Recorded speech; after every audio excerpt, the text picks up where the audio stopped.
We're going to be taking a look at a data log. This is actually a fresh startup on a 2022 Gladiator with a Procharger kit on it, a V6.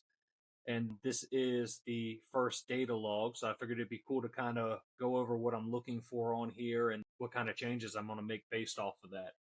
So the first thing we want to look at is what our map is reading with the ignition and the run position engine off. This is showing that we do have the map scaled correctly, which this is running a 2-bar map sensor.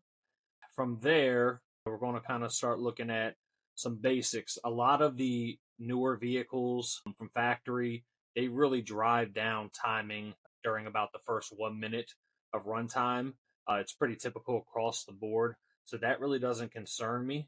And as you see now, our timing starts to ramp in. Fuel trims for first startup file, not hateful. A little bit of refinement needs to be done there. So with this being a vehicle that's still going to stay on neural network, meaning that we're not switching it over to volumetric efficiency, a lot of what's going to be done is going to be in the injector scaling. So the first thing I want to look at is where are injectors at while this car is idling. And if you look right here, our pulse width is 0.8 milliseconds. So pretty consistently, if we kind of scroll through this, we can see that we're maintaining a decent idle and it's staying right around that 0.8 to 0.9 millisecond. The other thing I want to look at is if our idle is matching what I'm commanding, which this is. I did bump it up about 50 to 70 RPM just because we are introducing a supercharger into the equation. Engine oil pressure, obviously another great thing to monitor. We got our engine coolant temp right here. That looks fine. Exhaust gas temperature, another big thing to monitor. Same thing with your catalyst temperatures for your catalytic converters.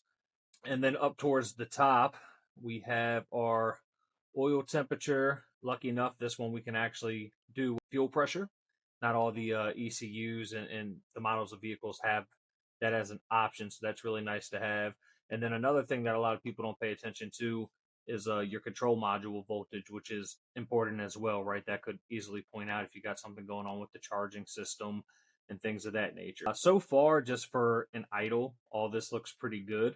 Now, what I'm going to do, I've actually already done it and sent it to the customer, but out of this, what I would take for the first revision is I would go into his file, go over to his injectors, and let me slide this over just a hair so I can pull up a compare file. So this is the file that I just sent the customer, R1, versus the first file he was on.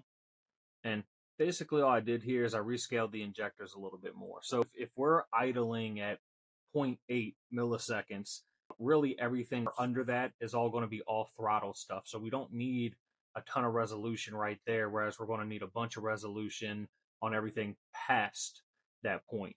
So you can see on the original one, this is kind of around where he was idling at. That leaves a very small area versus now this is around where he's idling at, and it gives me all this resolution to kind of make adjustments as we start driving the vehicle. I'm going to keep the video quick. I plan to refine these and hopefully make them better with time, but hopefully everyone enjoys it. Appreciate it.